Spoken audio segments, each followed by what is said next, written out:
ગોંડલ તાલુકાના સુલતાનપુર ગામમાં તસ્કરોનો આતંક જોવા મળ્યો છે। ત્યારે ગત રાત્રે અજાણ્યા તસ્કરોએ ગામની સીમ વિસ્તારમાં આવેલી 6 જેટલી ખેડૂતોની વાડીઓને નિશાન બનાવી હતી। તસ્કરો મોટરના કિંમતી કેબલ વાયર અને સ્ટાર્ટર ચોરી કરી પલાયન થઈ ગયા હતા। ચોરીનો ભોગ બનનાર ખેડૂતોમાં રાજેશભાઈ ગોરધનભાઈ વોરા, પરેશભાઈ હંસરાજભાઈ ગોંડલિયા, ભાવેશભાઈ વજુભાઈ ગોંડલિયા, મનસુખભાઈ જીવરાજભાઈ માંડકડા, વિનુભાઈ છગનભાઈ ગોંડલિયા અને જયંતિભાઈ ગોંડલિયા સામેલ છે। એક સાથે 6 ખેડૂતોની વાડીએ ચોરી થતાં ખેતીકામ ખોરવાયું છે। ખેડૂતોને આર્થિક નુકસાન પહોંચ્યું છે અને ગામમાં સુરક્ષા વ્યવસ્થા અંગે પ્રશ્નો ઉઠ્યા છે। પોલીસ તપાસ શરૂ કરી છે।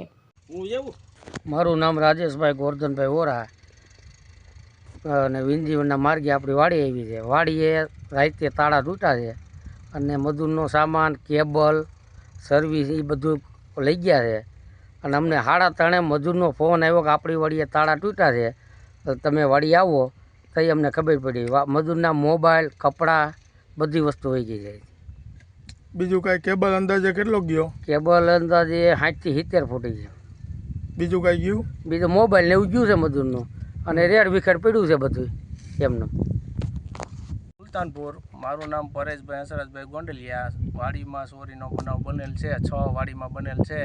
એક રાજેશભાઈ વોરા, એક વિનુભાઈ ગોંડલિયા, એક મનસુખભાઈ માંડણકા, એક ભાવેશભાઈ ગોંડલિયા, એક જયંતિભાઈ ગોંડલિયા અને કેબલ બધાયનો ગયેલ છે 60-70 ફૂટ જેવું ગયેલ છે અને સાડીયું ઓલું ગયું છે આપણે કપડાં ગયેલ છે। તે પછી ધારિયા, દાંતરડા એવું લઈ ગયેલ છે, એકાબીજાની વાડીએ મૂકેલ છે।